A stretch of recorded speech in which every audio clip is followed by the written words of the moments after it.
नमस्कार साथियों, आज मैं आपको बताने वाला हूं कि अगर आपका भी इनकम टैक्स कटता है, आप भी टैक्स पे करते हैं और आपने रिफंड के लिए अप्लाई कर दिया है।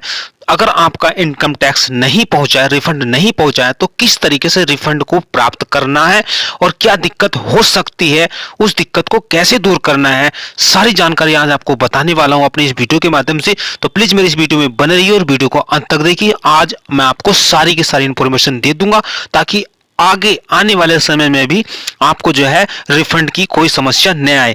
इन 5 बातों का आप ध्यान रख सकते हैं। वो 5 बातें क्या हैं, बन रही है मेरे साथ। नमस्कार साथियों, आपका बहुत बहुत स्वागत है हमारे यूट्यूब चैनल टेक्निकल जेम में। साथियों, भारत सरकार, राज्य सरकार और टेक्निकल संबंधी तमाम ऐसी नई नई योजनाओं की जानकारी सबसे पहले घर बैठे अपने मोबाइल पर पाने के लिए सब्सक्राइब कीजिए।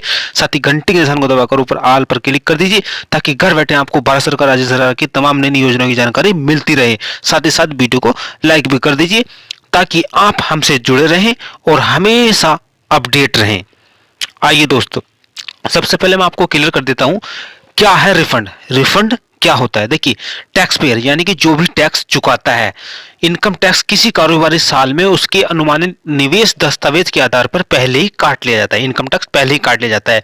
वहीं जब फाइनेंशियल ईयर के अंत तक वह सभी जरूरी कागजात जमा करता है, अगर हिसाब करने पर यह लगता है कि टैक्स ज्यादा कट गया है तो उसके लिए आईटीआर दाखिल करना होता है।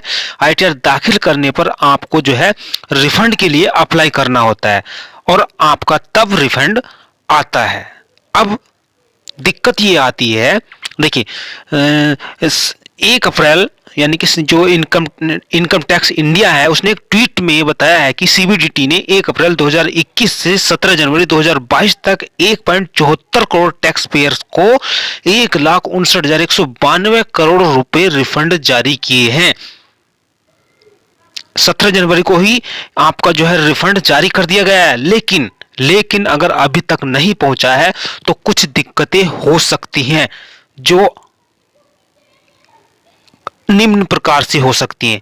कुछ इस तरीके की दिक्कत हो सकती है। देखिए, सोशल मीडिया पर रिफंड नहीं आने की वजह से कई लोग शिकायत कर रहे हैं और उनको रिफंड नहीं मिला है, जबकि उन्होंने 4-5 महीने पहले आयकर रिटर्न भरा था। अगर आप भी उन्हीं में से एक हैं तो आपको पता होनी चाहिए कि आपको किन किन बातों का ख्याल रखना है। आइए मैं आपको बताता हूं आपको किन चीजों का, किन बातों का ख्याल रखना है। देखिए, सबसे पहली जो बात आती है, इनकम टैक्स डिपार्टमेंट अब सिर्फ बैंक अकाउंट में ही टैक्स रिफंड भेजता है।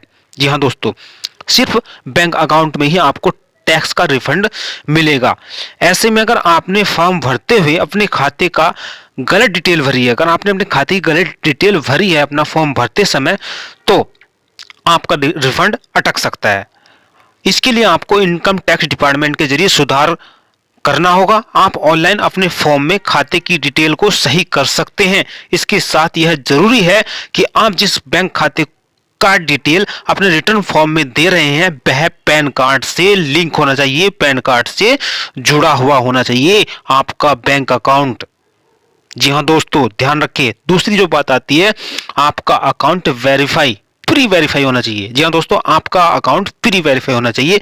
समय पर रिफंड नहीं आने का दूसरा सबसे बड़ा कारण है बैंक खाता का प्री वेरीफाइड नहीं होना। जिस खाते को आयकर विभाग से टैक्स रिफंड आना होता है, उस बैंक खाते को अगर आप टैक्स पेयर यानी कि आप पहले से वेरीफाई नहीं कराते हैं तो आपका रिफंड रुक सकता है। इसलिए टैक्स पेयर को चाहिए कि वह आयकर विभाग से जुड़े बैंक खाते को समय से प्री वेरीफाई करे। आपका जो भी रिटर्न बनेगा वह सेंट्रलाइज प्रोसेसिंग सेंटर के जरिए इसी अकाउंट में पहुंच जाएगा। जी हाँ दोस्तों, आपको यह बात भी जरूर ध्यान रखनी है कि आपका जो अकाउंट है वेरीफाई होना चाहिए।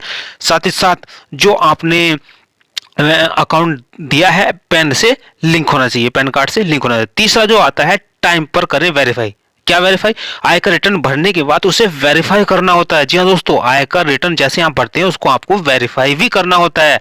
कई बार ऐसा होता है कि टैक्स पेयर समय पर आयकर रिटर्न भर तो देता है लेकिन वह उसको वेरीफाई नहीं कराता है। इसलिए अगर आप चाहते हैं कि आपका रिटर्न जल्द मिले तो आपको तुरंत ही उसको वेरीफाई भी कराना होगा। जी हाँ दोस्तों, रिफंड का स्टेटस जरूर चेक करें। ये भी सबसे इंपॉर्टेंट बात है। अगर आपका रिफंड नहीं आता है तो आप आयकर विभाग की वेबसाइट के जरिए स्टेटस चेक कर सकते हैं। आप यह काम अपने पैन और लॉगिन आईडी और पासवर्ड के जरिए भी कर सकते हैं घर बैठे। जी हाँ दोस्तों, आप अपना स्टेटस भी चेक कर लीजिए। मैंने सारी बात बता दी है। सबसे पहले तो जो आपको सबसे पहले तो बैंक अकाउंट की डिटेल सही सही भरनी है। आपका जो बैंक अकाउंट है वह पैन कार्ड से लिंक होना चाहिए।